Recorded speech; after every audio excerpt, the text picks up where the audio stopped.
What's up, guys? You know what night or late afternoon it is here on the West Coast. It is Tuesday night, cards and baklava and coconut cake.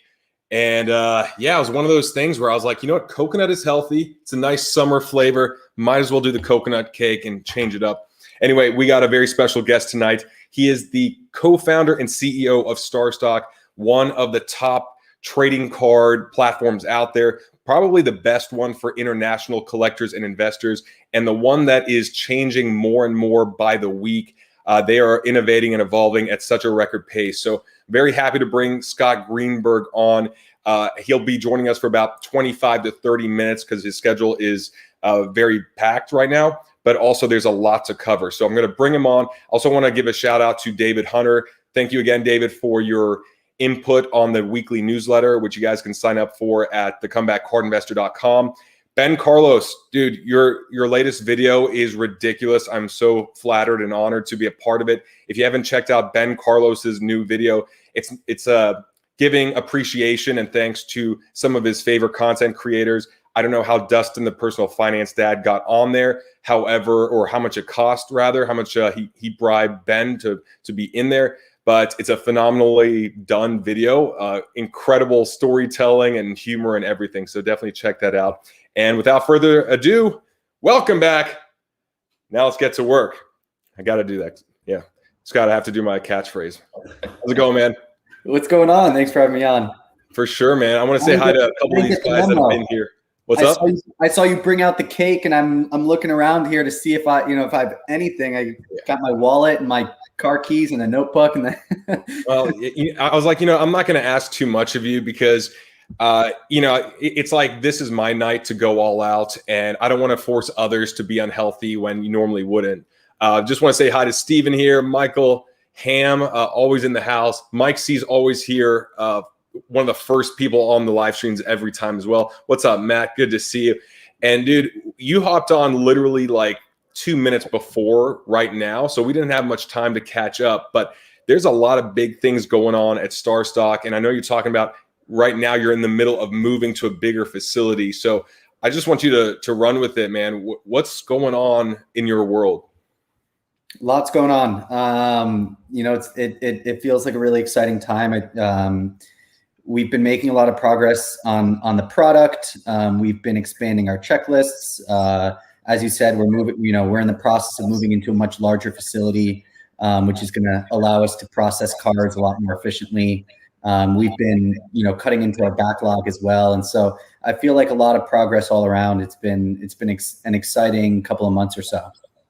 Very cool. And the last time you were on, it was, I don't know the time, but it must have been like November, December, something like that. But it was for 5K, and you did a little break for some people as well, which is really nice. But from that point to now, in terms of the features and all the stuff that StarStock has going on, it's night and day. So real quick, before you go into that, if you're not familiar with StarStock, what's the 30-second elevator pitch of how you would describe it to someone that has no idea what it is? Yeah, it's a modern sports card platform that allows people to trade instantly and at scale. Just taking out a lot of friction that exists in some of the more traditional marketplaces, and just allowing people to come to one site where they can do research, find the right card to buy, purchase it, and decide if they want to keep it in their collection, get it shipped home, or flip it. Yeah, and I'm just going to say, like, you guys came out of nowhere literally a year ago. Was it about a year now that you've been around? Yeah, I think next week will be a year, maybe next Thursday or Friday. Dude, the amount of growth from a year ago, it's insane, because I remember a year ago, there was just like rumblings of, well, what about this? And what about this? Sports cards are coming.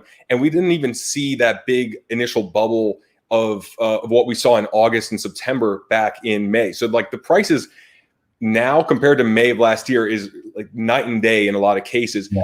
From going from scratch to where you guys are now is insane, especially for a year, because a lot of these other platforms have been around for 5 or 8 or 10 years, and you guys are like lapping them in terms of what you're offering. And I mean, look, there's no platform that is perfect, because everyone will say, well, that's too expensive for this, or they don't do this. But what you guys have done and evolved into in 1 year is insane. So talk to me a bit about what you guys got going on right now.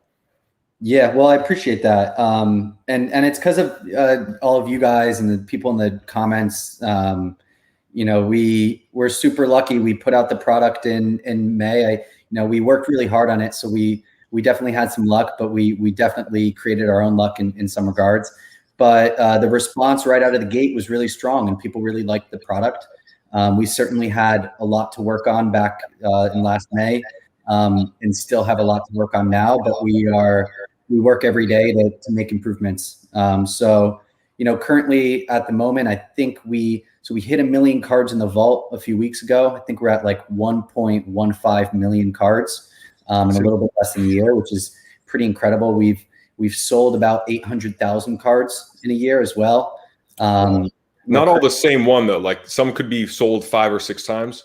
Yeah, some individual cards have, we've seen an individual card sell, one individual card sell 3 times in a day. And so, it really depends what it is. And the situation. It was probably like a bull last year, or like a Talon Horton Tucker, one of those scenarios. Yeah.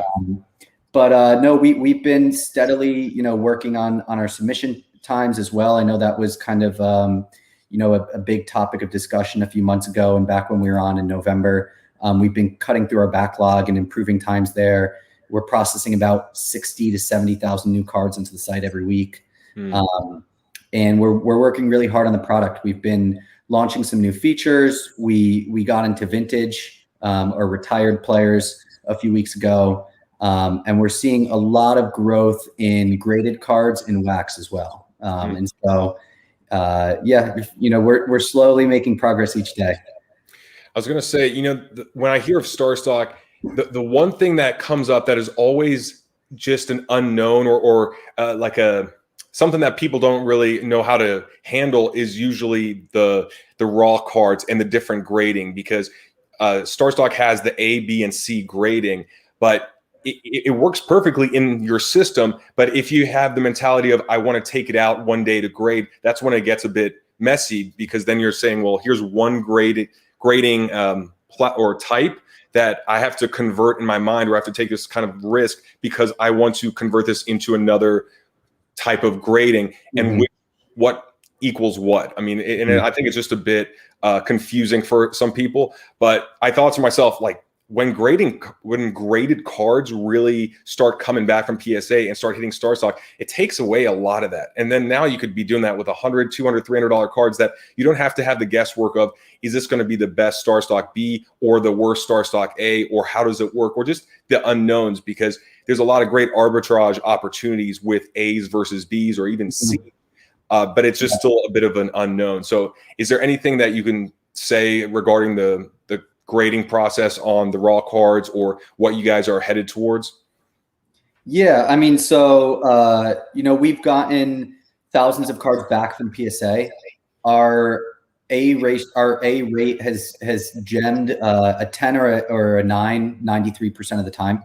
And so that was, actually, like, we were very, very excited about that, because the goal with our grading system or our scoring system is just to provide some trust when people are buying an A, that they know they're getting a good card. And if 93% of the time it's 9 or 10, then they are getting a good card.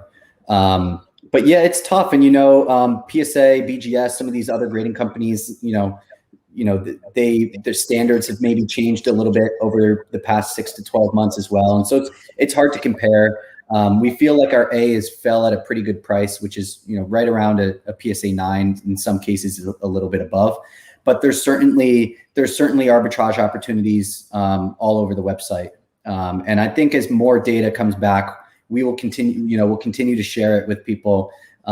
Unfortunately, we are just like everybody else. We've been paused at PSA. And so I think it's going to be at least a few months until we get another submission back.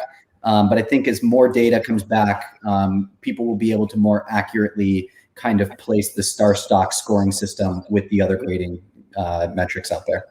Yeah, I think at this point, it's very new. It's still, a year old. The whole platform is just a year old. And then the grading submission, that was only, a couple months before PSA got shut down? Yeah. It was just the beginning. We did our first one in December or January, maybe. was okay. So about three months or so until it got shut down. And I saw on StarStock's website that you have a really good incentive to send in graded cards. So for one, what inspired you to have this promotion? Was it just the want to scale up to graded cards? And can you explain to us what exactly the promotion is about? Because when I saw it, I was like, man, you're going to cover shipping and give me credit. That's pretty damn good. You know what I mean? It's not just like, hey, we'll take it for free. It's we'll take it and we'll give you store credit for trusting us with your inventory. Yeah, I mean, the numbers that we see for just graded sales in general over the past few months. I mean, if we took where we were back in November when I was last on here to now, I mean, we're talking 10, 20x the amount of sales of cards and value. The other thing as well is like, it's super easy for us to process those onto the site because they're already graded. And so submission times for graded and wax, we say it's a week or less, but basically the day that we open up the box is the day that it goes on the site. And so that might even be the biggest incentive, is that typically your graded cards will get uploaded within a few days that we receive them. And they've been selling really well. And so we want to incentivize people to ship us their graded cards. Gotcha. Yeah. I mean, I think I have it pulled up here. I don't know where it is. It was pulled up. I'm going to share the screen so you guys can see it if you're not familiar. But I was like, man, that's pretty damn good. Because, living in Southern California, even eBay, like nothing wrong with eBay. I think the incentive is that I know people are on eBay, but living here, I'm thinking, all right, let me just go local because I live in Southern California. But for most people that don't live in a giant market where sports cards are huge and you have 2 card shows per weekend, you're going to have to sell online somewhere. So the more incentive they give, the better. And so let me go over what you guys are offering.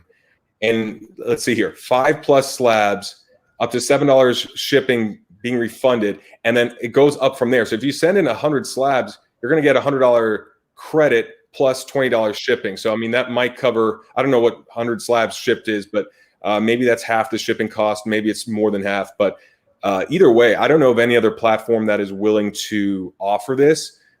So, I mean, it's pretty exciting. And then on to vintage. So what's with the move to going into Hall of Famers and vintage cards?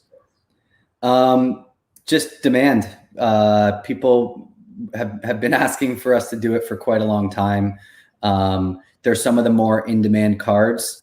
And so we want to, offer them. At the end of the day, we're an investment platform for people to invest in their favorite athletes and their favorite cards. And for a lot of people, their favorite athletes and their favorite cards are retired players. And so, we focused on current athletes when we launched. It allowed us to really build liquidity there. And, I think it was a good move, but now we are looking into areas in which we can expand our checklist. And so vintage is something that we've wanted to do for a little while, and we're really excited about it. Yeah, I think the cool thing with vintage is that before this giant spike in January, February, I thought vintage didn't really have much of a play in terms of investing and flipping, because it was like, look, who cares about Hakeem Olajuwon?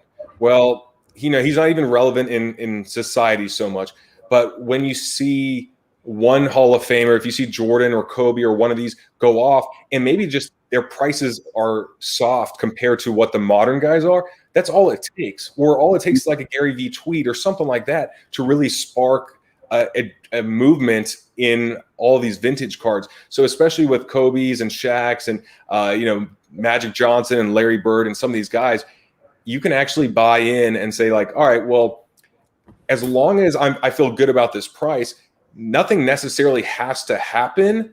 It just needs to look really low compared to some of these newer players that don't have a fraction of the legacy as these guys do for it to have a chance to go up. So that excited me because I started looking into the Hall of Famers and the GOATs of the sports recently based on what I saw in January, February. So what are the cards that you're accepting now for Hall of Famers and vintage? Because I know you're starting. I like the way that you guys start with something small and then you do it well and then you expand from there versus saying like, we'll take any and all cards, because then you're just spreading yourself too thin. Yeah, it gets messy. And especially for vintage, right? Like if you're accepting any player, any athlete that's ever played in a professional sports league, we'd be opening up, boxes with people that we've never heard of before. And so we wanted to get into vintage. We want to give people what they want. But it only really makes sense for us to accept players that we know people want to buy. We've been scaling up our card processing team, but when you only have so many cards you can process in a day, it makes more sense to process cards that people want to buy as opposed to cards that might be sitting on the site for 6 or 12 months. And so we decided that, and I'd say the second thing to that is also just like, how can we make it easy for people to understand too? And that's something that I know a lot of people have had trouble with, navigating our checklist with current athletes, which sets do we take, et cetera. And so we thought the easiest way to do this would be like, all right, we'll take all Hall of Famers. And then after we did that, we decided, we were like, okay, well, we're going to be missing a lot of people that are almost in the Hall of Fame, like Kobe, or also a lot of like steroid users. And so basically we're taking Hall of Famers, we're taking the steroid guys, and we're taking everybody knows this guy's going to be a Hall of Famer in the next few years or so. And that's kind of how we're doing it. Having said that, I will say, like, if you have a player that you think, because we're obviously not, thinking of every single individual player. If you have a player that you suggest that we take, send us an email. We've had a few people that have been like, hey, I think you should take this guy. We were like, oh yeah, you're right. And we've added them to the FAQ. So that's what I'd say on our vintage checklist. And we'll definitely look to expand as we move along. So what else has changed though? Because when I go on the homepage, I'm like, all right, you got vintage. You're accepting graded cards and you're having incentives to send in graded cards. But tell me a bit about the index, because I'm not sure if that was around. And honestly, when I look at it, I'm a bit confused because I don't have that stock market type of background. So I understand what an index is, but I don't really understand how to approach it on StarStock. So how would you go about explaining that? Yeah. So the index came about months ago.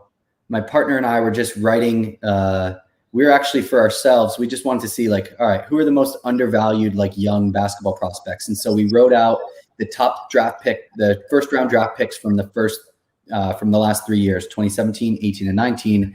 And we wrote down all of their StarStock 8 prices. And we were like, wow, this guy's undervalued. That guy's undervalued. And then we thought, why wouldn't we just put this directly onto the site? And so what we've done is we've taken the exact same grade and the exact same card type for every single player on the index. We did it for the NBA first, then we did it for the MLB. And so by doing that, we basically stripped out needing to know anything about sports cards. You don't need to know what the grade is. You don't even need to know what type of card it is. All you're doing is comparing athletes to each other. And so that's one way to look at it. And then the second way is the index value and the week-on-week performance gives you a good measure of how the market's performing over time.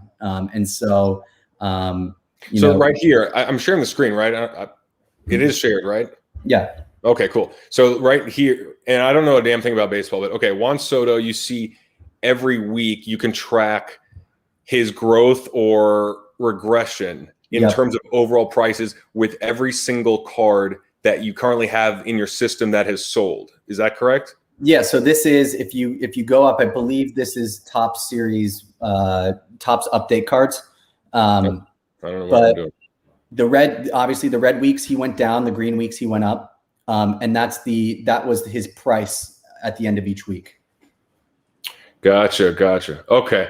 So very cool. So just a way of seeing which players are trending up, which players are trending down from a very macro level. Yeah. So if I see that, all right, maybe there's 2 weeks where a player is trending down, I can look closely, especially if I look here, I'm going to zoom this in. I see that minus 11.7% here, and then only minus 1.1. So just in a very basic way, I could think to myself, well, maybe there's a plateau. Maybe this is the floor of that player stopping, not including other injuries or poor performance or anything happening, but just maybe this is the time where investors are happy with the price. Because I use that on market movers where I'm like, all right, well, fallen for 2 weeks in a row or 3 weeks in a row, then perhaps this is the time that it's time to go in, because you're not falling nearly as much. You're only falling 1 or 2% after falling a lot. So I wonder if that's how people are using it, or how you would suggest that. You know, a couple months ago, someone came to me on the basketball index and said, hey, I noticed that every time a player falls by more than this percent, they always have a green week the week after. I forget what it was, and I forget who it was too. But yeah, it's just another piece of data that you can look at. And for me, like, I'm a basketball guy, so I'm looking at the basketball one much closer. But just, you can sometimes look at that and just find opportunities that don't really make sense. So, you know, I'm going to be really biased here. And if anyone's ever listened to any of my interviews, they know I like to talk about the Knicks. But I'm looking at the basketball one right now. RJ Barrett's going for $37 compared to Ja Morant, who's going for $125. Now, RJ Barrett's shooting 40% from three this year. He's having an amazing season, 18 points per game. The Knicks might get the 4 seed, maybe the 5 seed. Like, I just don't think Ja Morant, I think he's better than RJ, but I don't think he's 5 times better than RJ. And so, like, that's how I kind of use the index often, is just looking at the names and seeing what makes sense to me and just what doesn't make sense. And so that's kind of how I use it. But I think everyone looks at the data in a different way.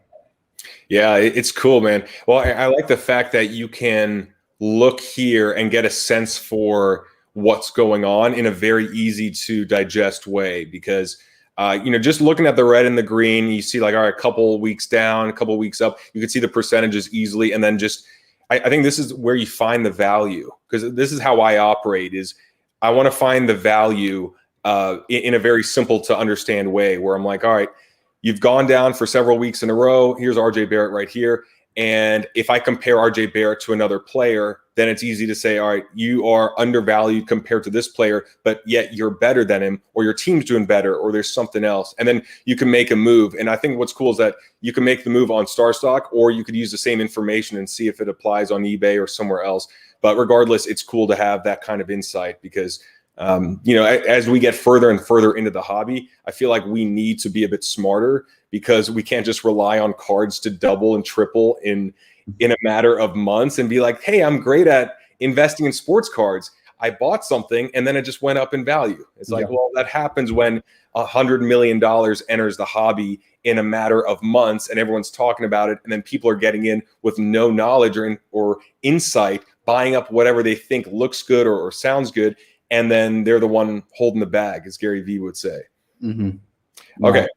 I know you have about like 10 more minutes left max, but there's a lot of questions here. Do you want to run through the questions, or because I know there's got to be some other things you want to share regarding the updates with StarStock, since it's been like 4 months or 5 months? Yeah, I mean, so I guess some other things that, you know, we launched. One thing I was personally really excited about, collection value charts. We put live, allows you to kind of track your portfolio value and break it down by sport.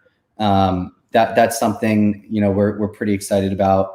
Working on a lot of new things as well that we'll see in the next few months. It's going to be an awesome summer for StarStock. I have a feeling.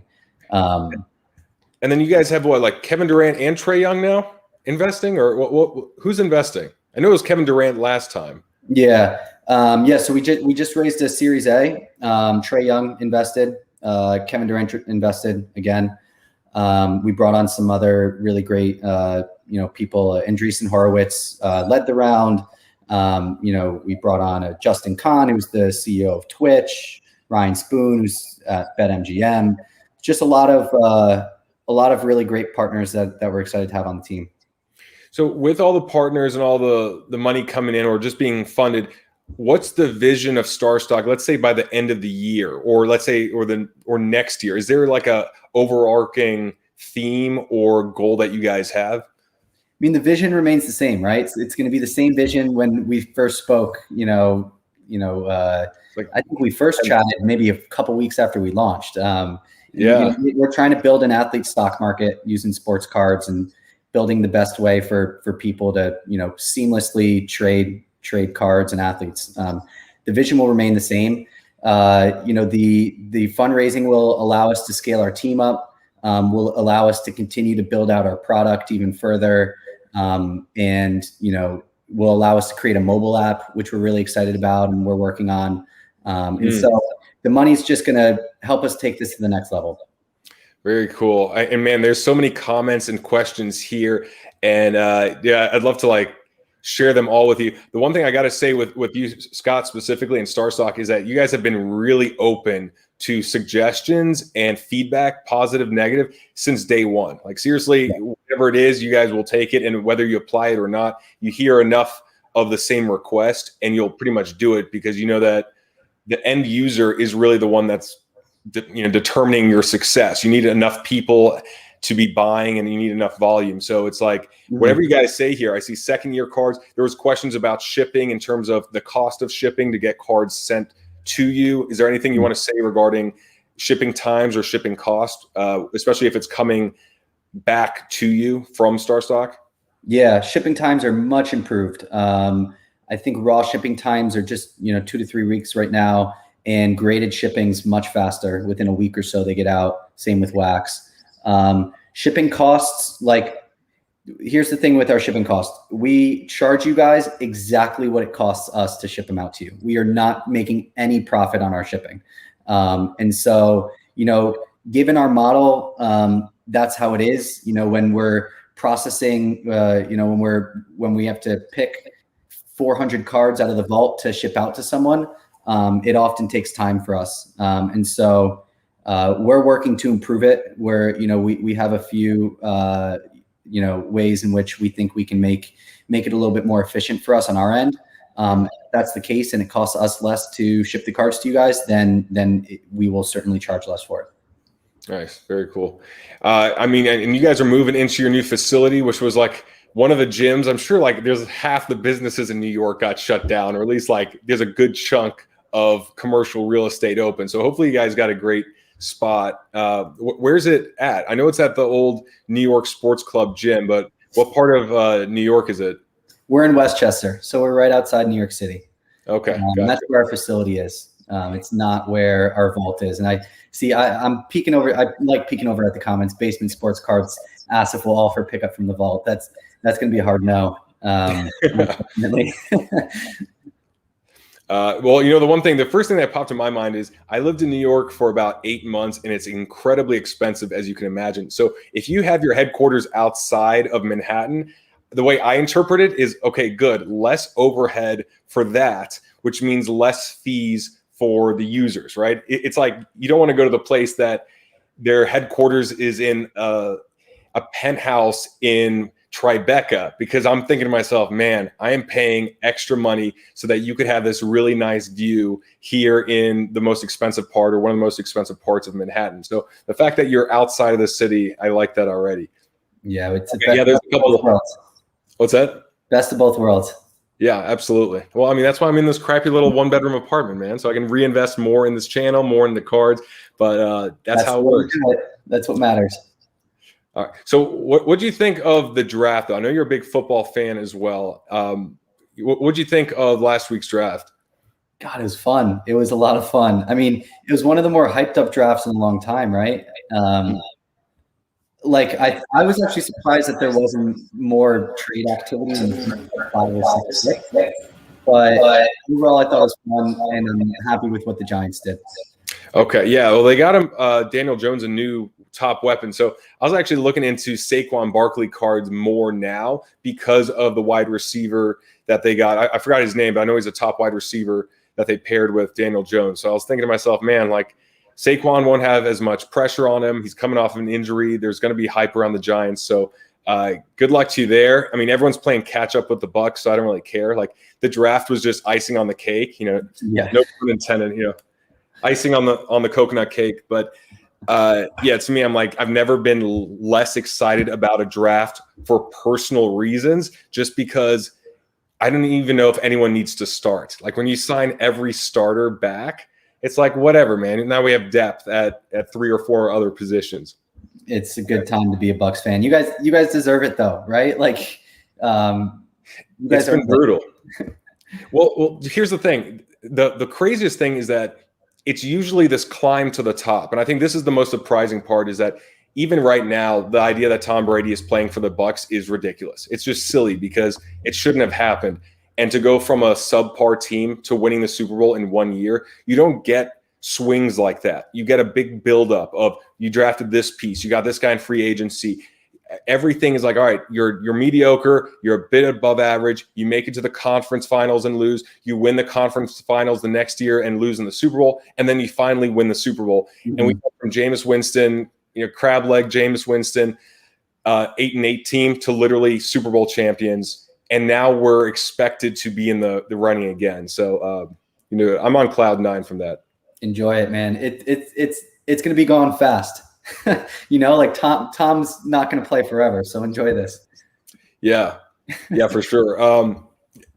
I mean, like right now they're mortgaging their future just so that they can have Tom Brady there and all the pieces just to win one more. But I'm okay with this one victory and then them sucking for the next 10 years. There was a question here about dual listing on eBay, and I know you've mentioned it in the past, but can you explain your thoughts on it? Can you share your listings on eBay like ComC does? So we haven't done any of this to date. We've thought about it potentially. Could be something that we do down the line, but we haven't started doing this quite yet. Okay, sounds good. And I'll get you out of here in like 5 or 6 minutes because I know your time's important. This is another good question. Brad, to interrupt you, actually, speaking of Westchester and speaking of the Tampa Bay Bucks, so there's this salad spot right across the street from our office called Green Life that a lot of us go to every day. And I went there, maybe it was like 2 or 3 weeks ago, and Chris Godwin's just online in Mamaroneck, New York. Like, what? For no reason. Yeah, and he's a Penn State guy, so I don't know if he has any ties to that area. I was trying to figure it out in my head. I know a bunch of the guys at the office went over and took pictures with him and whatnot. I didn't speak with him, but I've been trying to piece it all together in my head. Like, what the hell is he doing in this small town in New York? Are you sure it was him? Like, how'd you know it was him? Oh yeah. Yep. Okay. I saw him twice. Okay. Well, what's interesting about that is that in Tampa, I used to work out at Powerhouse Gym, and Andy, Fantasy Football Card Quest, used to as well. And we would see his fiance, and I think now wife, there. And when we went to a card shop in Tampa back in August 2020, we spoke to this card shop owner in South Tampa who said that he said something along the lines of Chris Godwin would come in and was actually buying up his own cards or doing something with his own cards, which I thought was really cool. So very nice guy. There's a really cool viral picture on Instagram of him, a little video of him and his wife celebrating after the Super Bowl win. But it was a very touching moment. So I'm definitely rooting for him. And I've been buying up Chris Godwin cards too, because it's crazy now. I'm seeing deals on, I think right now as the draft ends, there's going to be a lot of deals all over for football. Because with basketball heating up, baseball going, I guess soccer's going. I don't really know much, but I'm sure soccer's going. Hockey is entering playoffs as well. There's no reason for football to be relevant up until July. So FYI, check the prices of football over the next couple months, because I think that's going to be left in the dust compared to these other sports.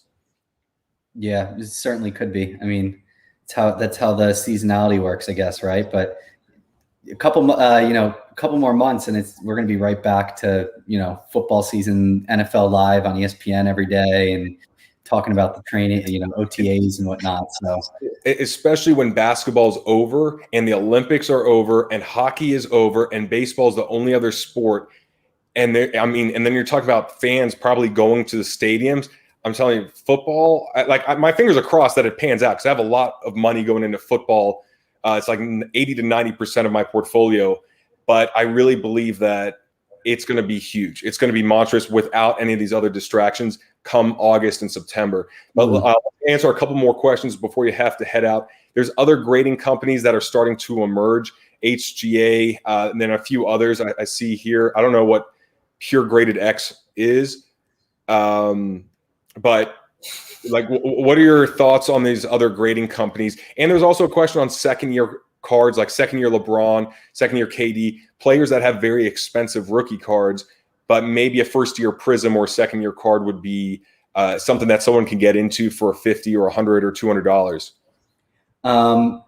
Oh, somewhat open to adding new grading companies. If there's demand for it, send us an email to support@starstock.com if you want us to accept it, or contact at StarStock, or DM us.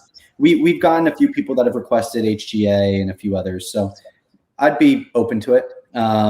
Second year cards, I think, is pretty unlikely. There's just not enough players out there that have a second year card that's worth anything. There's a handful of players: Tom Brady, LeBron James, Luka Doncic. But once you get past those guys, you're talking about second year cards being worth pennies. Obviously, it could be an auto or an RPA or whatever it is, and there's obviously some second year cards that are more valuable. But what we love about our site is that when you go to our site and you buy a card in StarStock, it's a rookie card. You don't even have to think about it. It's a rookie card, which typically brings the most demand and the most amount of money for that product. Yeah. Well, I mean, I think there's a couple exceptions: the LeBrons, the Jordans.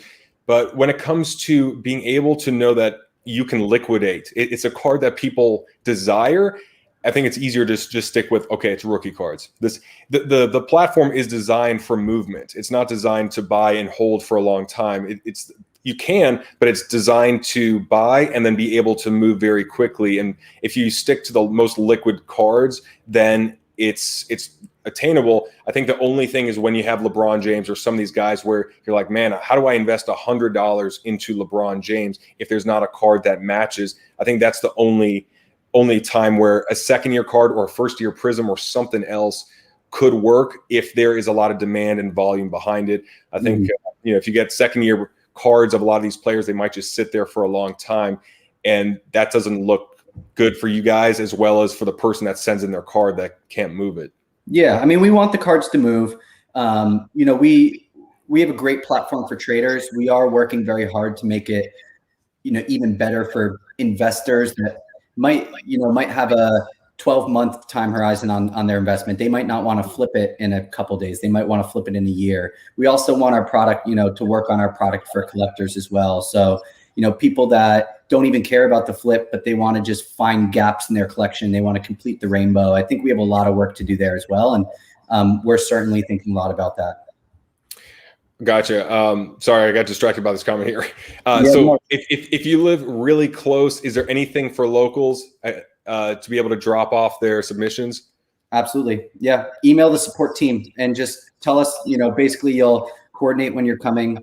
You'll give us a call. We'll come outside, grab your cards from you. We've had a bunch of people do it. So totally fine.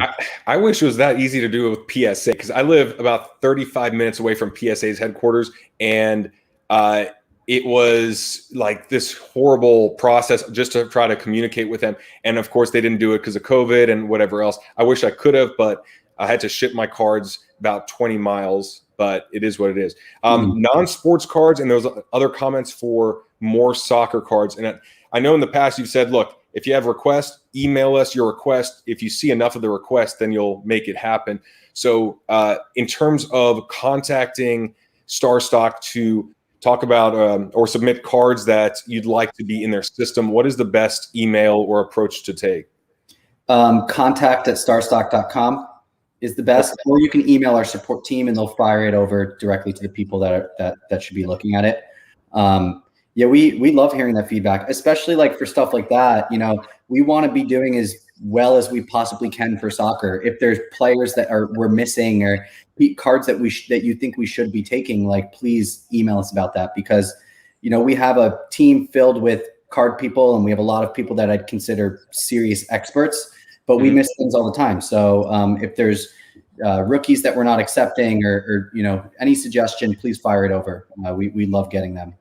And same thing with the non-sports cards. I don't know if there's room or if that's even on your radar right now as you're just getting into vintage. But I guess if you hear enough about UFC is a sport, but if you hear enough about other non-trading cards, I mean, you'd have to at least entertain the thought if enough people are asking for it.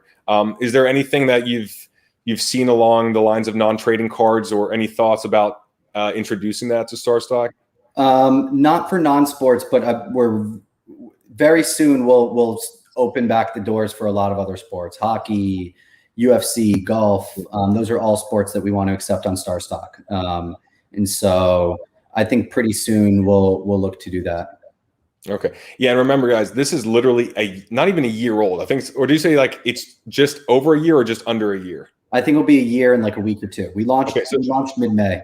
So keep in mind that this was just like a domain on GoDaddy like a year ago, and like just over a year ago. And then now it is a full-blown platform. So in order for them to do it right, they have to make sure that they focus on one thing at a time and not everything. So keep sending the request to them, but understand that in a year's time, it could all be in their system, and it's just going to take time like that. So Scott, I know you got to run. Any final word? Last thing I will say too, especially for people that have suggestions on what we should be doing, we are hiring. Thanks for the reminders, Lee, in the comments. We're hiring for a marketing team. And, we love bringing on people that are deeply ingrained in this hobby and eat, breathe, and sleep sports cards like we do. So if you're in the New York area and you're interested in joining the StarStock team, you can email careers@starstock.com, or you can go to our LinkedIn page and you'll find a list of our open positions there as well. Awesome. Hey, if you want to recommend something, how about you go and work for them, and then you can apply it and get paid? I think that's just the best way to do it. That's why I want to be a grader at PSA. I just don't think they'll ever accept me. Yeah, anyway. we all wish we can go in there for like about a week and like see what's going on back there. Well, it's like, let me just handle this batch. Yeah, like this is the batch that looks familiar, like has my from address. Like, yeah, let me handle this one. I'll be good here. But awesome, man, dude. Scott, I appreciate you coming on. Guys, if you're not familiar with StarStock or you haven't really explored it, just go to starstock.com, take a look around. I think it's great just for learning, even if you just want to understand sports and what cards and what players are going up and down. You can start formulating your own opinions and ideas. It's great for that. Plus, the fees are very low. It's like 25 cents to upload a card to their system, and no cash out fee as of now. No cash out fee. I mean, like that's pretty damn good. There's a PayPal fee, but if you do check, there's no fee, and we're going to be adding ACH as well really soon with no fee. Awesome, dude. Well, Scott, I appreciate you coming on, man. I know you're a busy guy, but there's a lot of work to be done on your platform, and congrats on your success so far, because I hear so many good things. Thank you so much, and I look forward to coming back. For sure, man. Just let me know. Your people call my people. By that I mean your people actually just call me. Email me. You got it. Thanks for having me on, Brad. You got it, man. See ya. Yeah. All right, guys. Still going to hang around for another 15, 20 minutes just to chat with you guys. Scott actually went longer than he had originally planned. A couple things I want to show you, though.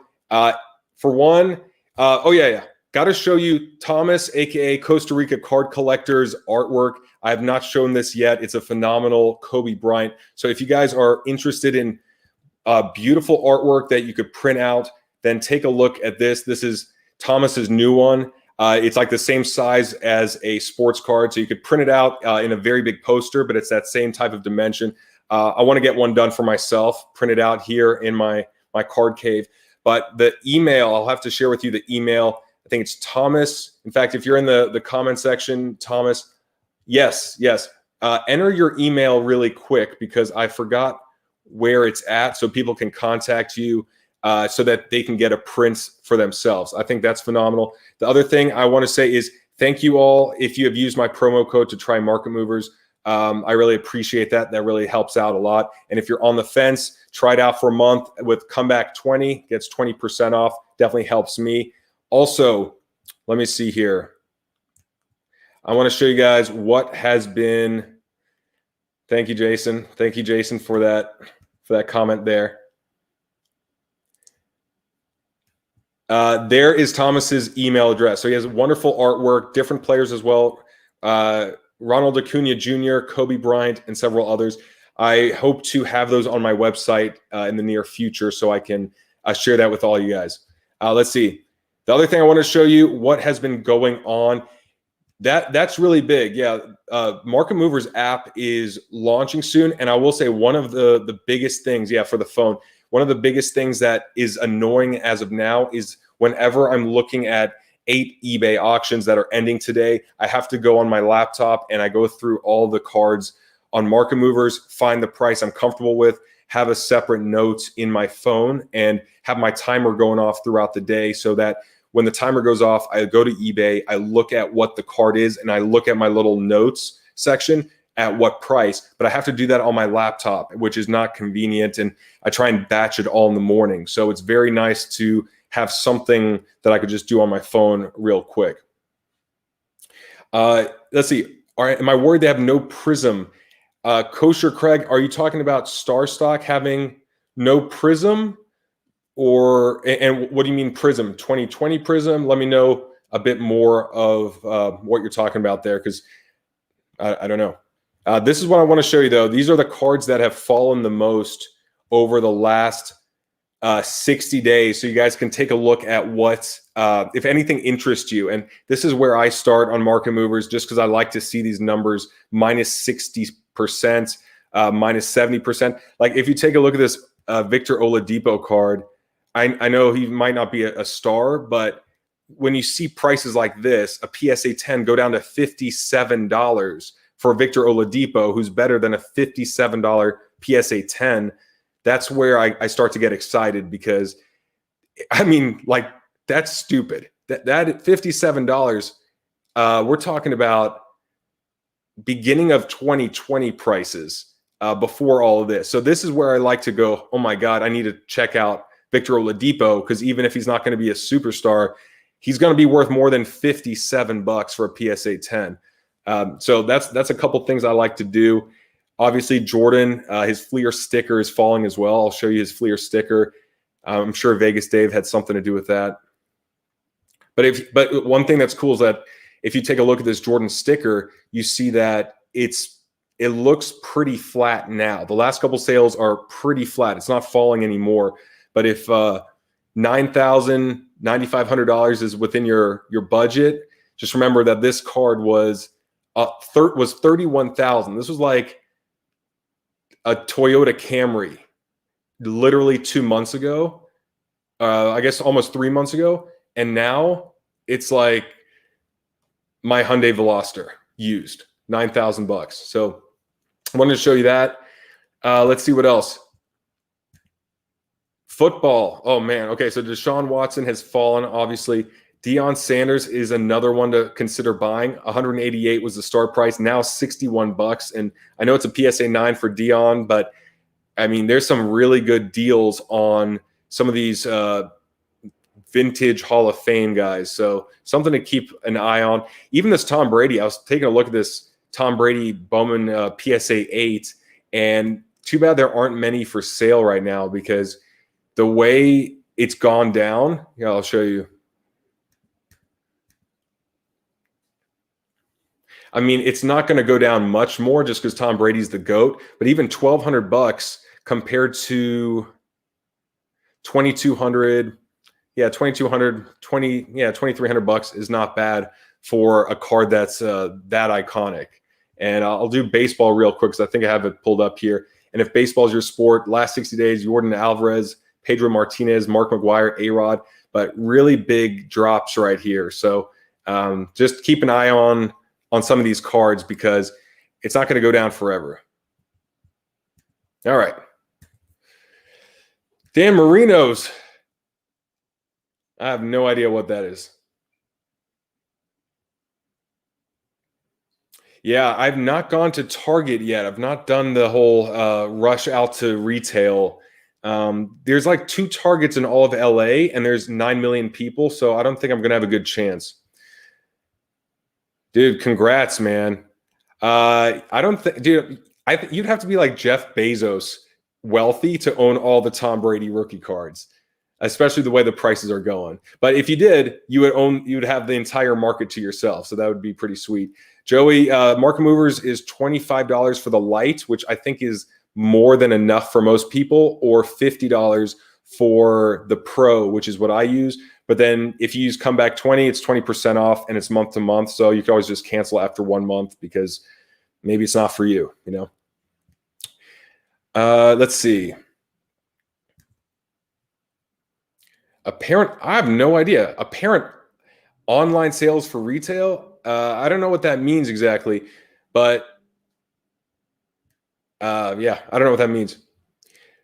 Do I eat ribs in a dude, I know what you're talking about. For one, yeah, Dustin posted that and he's gonna share it Thursday. It is an ad for I think the Venetian, which is a really nice hotel in Vegas. So they had me dressed up in a really nice blazer suit.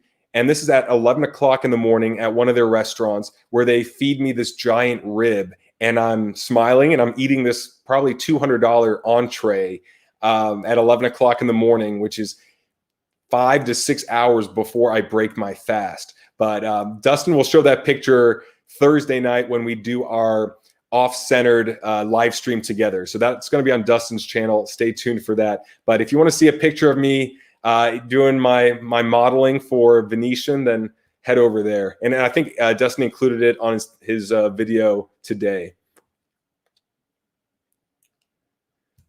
Sit on a folding chair and get retail prices. Man, if there's like a limit of 1 or 2 per person, I don't think I would do it. Oh man, I miss me some Publix. Oh, check this out. This water jug is from Publix, even though I live in LA, because I brought the jug with me from Tampa to LA because I don't like to buy more water than I have to. So it's actually empty. And then when I checked in through security in Tampa, I just filled it up in one of those water filter LK machines. And then I had water on the flights. Cause you know, when you go on a flight, they give you like the smallest waters ever, like, you know, one of those little plastic cups, and I drink 1.5 gallons a day. So I ended up filling most of this up for my flight back to Los Angeles, but it is Publix. So Publix shopping is a pleasure for sure. All right. Dude, Kyler Murray. For one, Don, that's funny, man. Personal Mickey Mouse dad. Yeah, absolutely. Kyler Murray was one guy that I have his PSA 10s of in Prism, and I was paying $370 to $400 a piece for him back in January. And then I kept watching the sales and the charts on eBay, and it kept going up. And I think the highest one I saw was around $580. But then recently it's gone down to about $440. So the one interesting thing about Kyler Murray and these 2019, 2020 rookies is, remember, their pop report, even their 10s, are still growing very quickly. So when I was buying those Kyler Murray PSA 10s, it was, I think it was around 1,400 PSA 10s in existence. And then what happened is every month there would be 300 more, 400 more. So now I think there's about 2,000 Kyler Murray Prism PSA 10s, which is still not that many, but I wouldn't mind buying a couple more in the next month or two if the prices go back down to 350, 380, because I think that's going to be as low as it gets for someone that's as hyped as Kyler Murray next year. Just remember that anyone that's 2019, 2020, it's probably going to go way up in pop report. All right. Well, dude, Ruben, I sold all my Jordan Loves the second that Aaron Rodgers came out with his complaints with the Green Bay Packers, because I wasn't sure which way it's going to go. And I don't know, man, Aaron Rodgers just strikes me as a bit of a diva, where it looks like he likes playing the media. He likes to say things, you know, he's on Jeopardy. I think he's a very talented guy, a great quarterback, and I'd like to see him on Jeopardy and in the media. But I think, and what I've heard too, is that he's a bit of a diva where he wants things to be his way. He doesn't really get along with a lot of people. And so maybe he knows if he just says something like that, it's going to cause a giant storm, and he has that power. And maybe that's all he wants is for attention to be on him. Yeah. Aaron Donald, I will say this. You got it, man. Oh, there it is. You got it. All right. Aaron Donald. Shit. There it is. So Aaron Donald, defensive players, I was hoping they would really surge last year. And I saw a couple comments regarding putting defensive players on StarStock. The thing is, it just didn't happen. The defensive stars didn't really get much love. Will it change this year? I don't know. I don't think so. I mean, Aaron Donald is an exception. There are a couple guys that are, JJ Watt, he's been around forever. And he's playing on Arizona, and maybe long term a JJ Watt rookie card will hold some value, but they only get recognized when they have a sack, a strip fumble, an interception, something like that. So you can buy Aaron Donald and it's probably fine, but do I expect it to spike like others? No, I don't. And honestly, last football season, there was so much money and excitement coming in. We had no idea what was going to be hot and what wasn't. This is the second year of a lot of people being in the hobby, and I think people aren't going to be as reactive as they were last year where there were so many unknowns.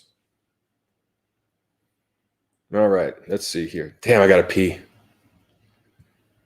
Always happens. Justin Fields. I'm not too familiar with him.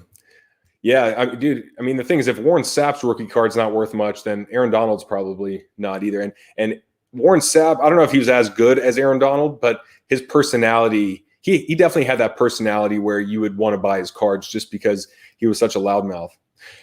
Dude, that was interesting. What's up, Shelly? Good to see you. I liked the Marvel. If you guys didn't see it, they aired the Pelicans against the Warriors with this kind of comic book video game type of collaboration with Marvels or with Marvel Avengers.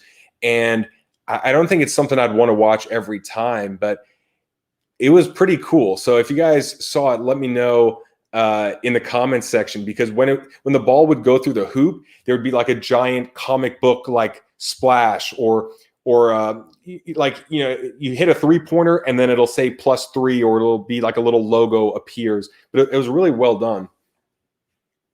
Yeah, like watching, exactly. It was like watching NBA Jam. I think what would be cooler is if the athletes could actually dunk like by jumping 18 feet in the air like the video game, but regardless. All right, guys, it's been roughly an hour. Yes, I think Gronk is underrated. I do have another huge mail day coming soon. I have been stocking up on football, but I honestly think the time for football is going to be now until about July. And I think May and June is going to be the time. And then July, when the basketball and the hockey season's over with, that's when people are going to really flood to football. In terms of basketball, I'm looking at Hall of Famers right now, to be honest. I'm looking at Kobe. I'm looking at Shaq. I want, if they're retired, if they're Hall of Famers, I definitely want them to have a reason why they would go up, rather than just someone like Patrick Ewing, who I can't really figure out why his cards would go up. Appreciate you, bro. Baseball, no interest, but baseball could be good right now with some teams slumping. And I do have my card calendar where I go through the entire next couple of months of important dates, and you can get that instantly at thecomebackcardinvestor.com. But that's the way I try and approach this, because I want to look at it like, what is going on this year and this month? And if a lot of people are traveling in this next month, then I bet the sales aren't going to be nearly as high. And now that football is not relevant for another couple months, I bet football is going to really soften. And as basketball postseason enters, look for players that are eliminated, and as they get eliminated, track their prices, because I think it could be a really good time around June, July, August to get into on NBA. Maybe August, when summer's still going on and football season starts, you look at NBA. So anyway, guys, sleeper for NBA and NFL. Probably can't do it on NBA because I don't really have a sleeper, since I don't follow NBA nearly as much. But NFL, I mean, I think wide receivers, I've been buying Tyreek Hill because Tyreek Hill's prices went down. Gronk is an easy one for a sleeper. Chris Godwin, like we mentioned earlier. Mike Evans gets forgotten about very quickly. A lot of people. So anyway, guys, great stuff. Thanks for joining me. And I will see you guys in the next video. Going to eat my coconut cake, super healthy, and my baklava now. Bye-bye.